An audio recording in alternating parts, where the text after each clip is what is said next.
Hello VITAE members from around the world and all the outsiders. For all of you, it may seem that nothing has been happening for months or proceedings to get the VITAE social media platform reopened. In fact, there is a lot going on. Whatever will be the outcome of these lawsuits, whether the VITAE platform will soon reopen or whether it will eventually be shut down permanently, this will have an impact for each of the 230,000 registered members on the 22nd of June 2021, when the social media platform was unexpectedly taken offline by the Belgian judiciary. To know its impact for you, you should hear and see the last minutes of this video. Hello, Eric. June 22nd is a painful anniversary for VITAE members. Quite a few members have dropped out after 2 years of inactivity. They no longer believe in rebooting. Why this video? Well, there are at least 3 reasons for this. Keeping in touch with the members is very important, with however a few of us left after 2 years, because understandably, a lot of members have dropped out after 2 years of inactivity because they no longer believe in VITAE's reboot. But there is still belief and hope, because we are fighting a just fight against injustice, and our lawyers will prove it, at least if Belgium can still be called a state under the rule of law. And yes, we still believe that justice will prevail.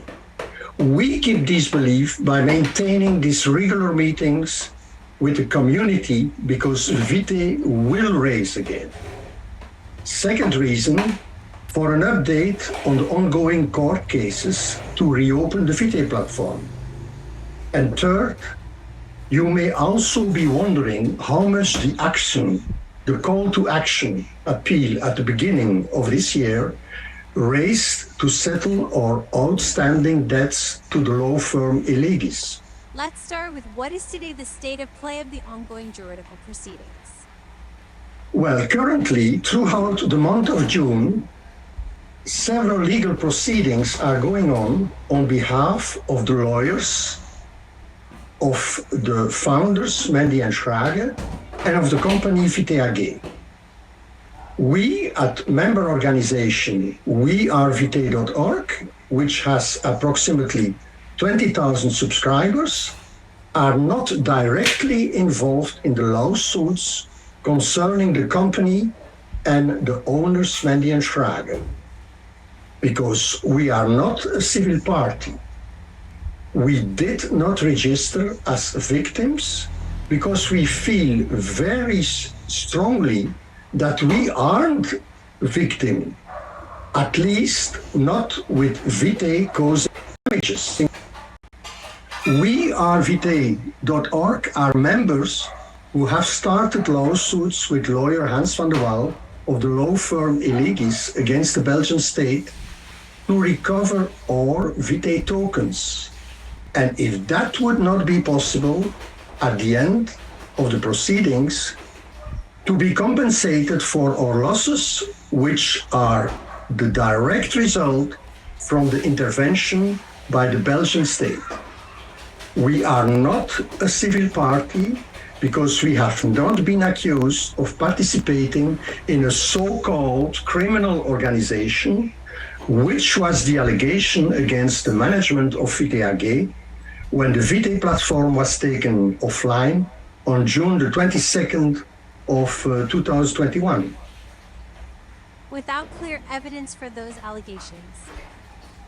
Indeed, after now 2 years of judicial investigation since June 22nd, 2021, we can only repeat that we have not yet seen one hard evidence of all those allegations against VITAE AG and the founders.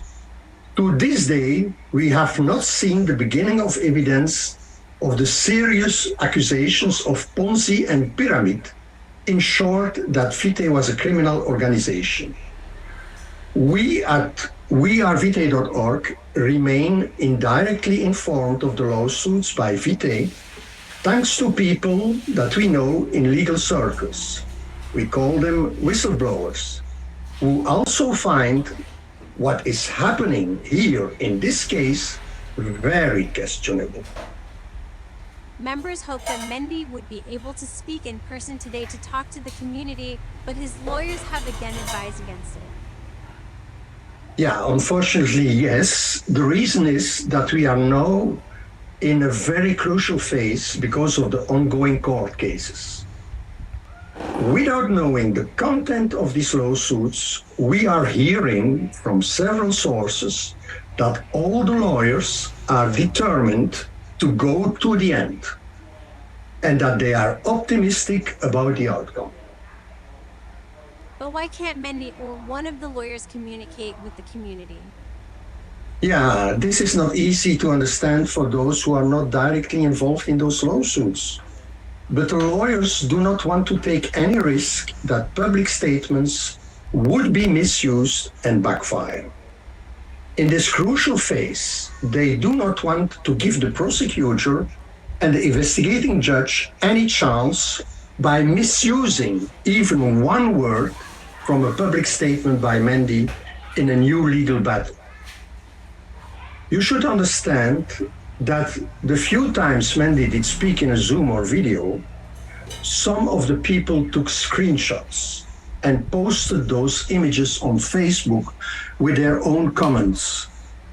Unwillingly, certainly unwillingly, throwing arguments in the judge's lap to further complicate matters.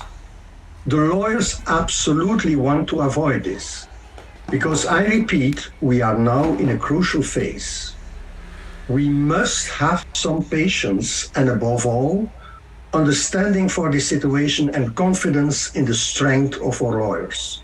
What do we know as for Mendy, the founders, and VITAE AG?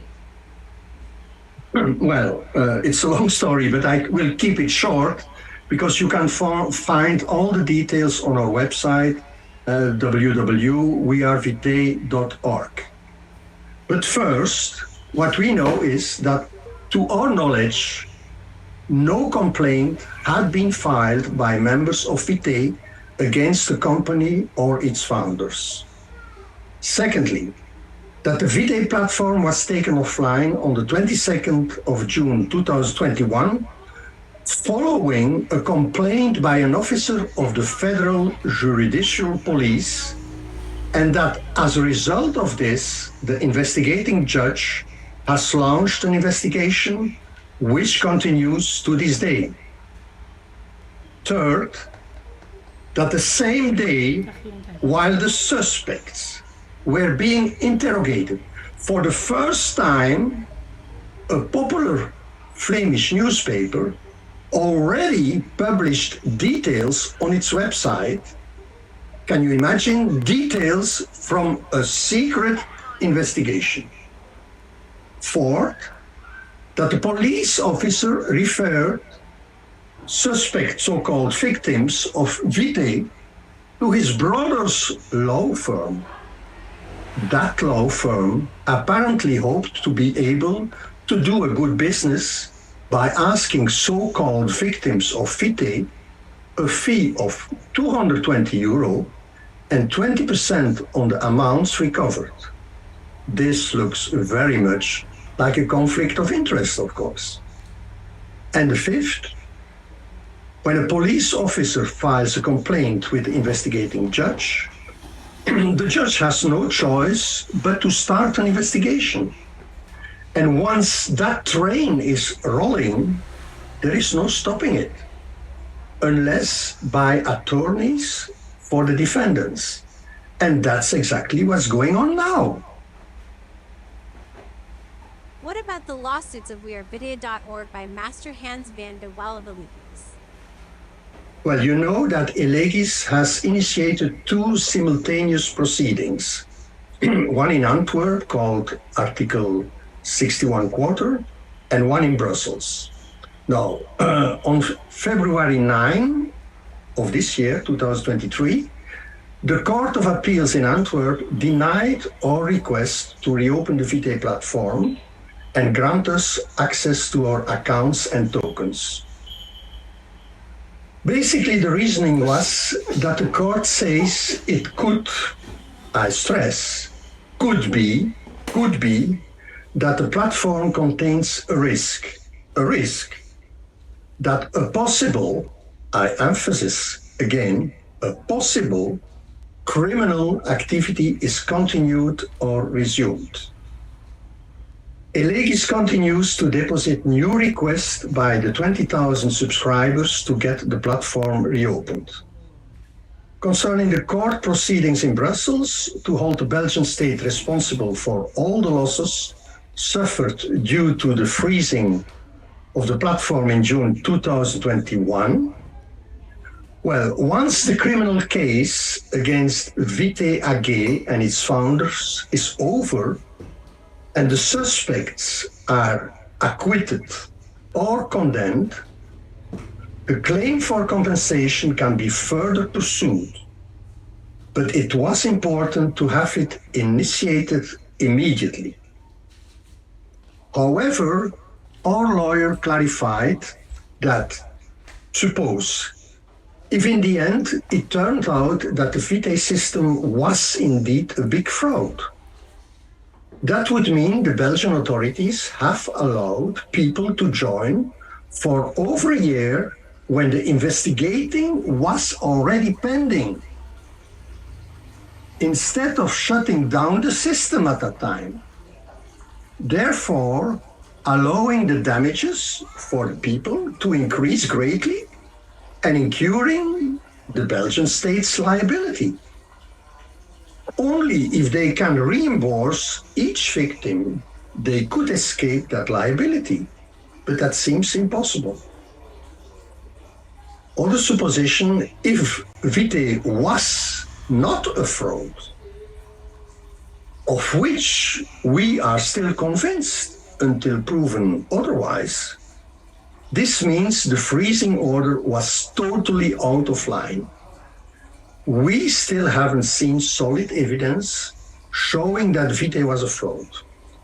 And this would mean the Belgian state is responsible for shutting down the system for no good reason and ruining the token's value. In early 2023, every member of wearevitae.org received an email from the law firm Elegis regarding services already paid for in outstanding debts. This was followed by a mobilization campaign for new financial contributions. What has been the result of this? Well, as a result of this, and a series of Zooms meetings under the motto Call to Action, in order to settle the outstanding debt, many members made an extra effort and once again deposited €10, €20, €50, or even contributions of 100 or 500 euros, for which, of course, many thanks. Unfortunately, there are still people who have not paid any contribution, so that to date, barely half of the outstanding debts could be repaid. We, VITAE.org, is thus forced to resort to other means. Notably, we will be organizing soon a crowdfunding campaign.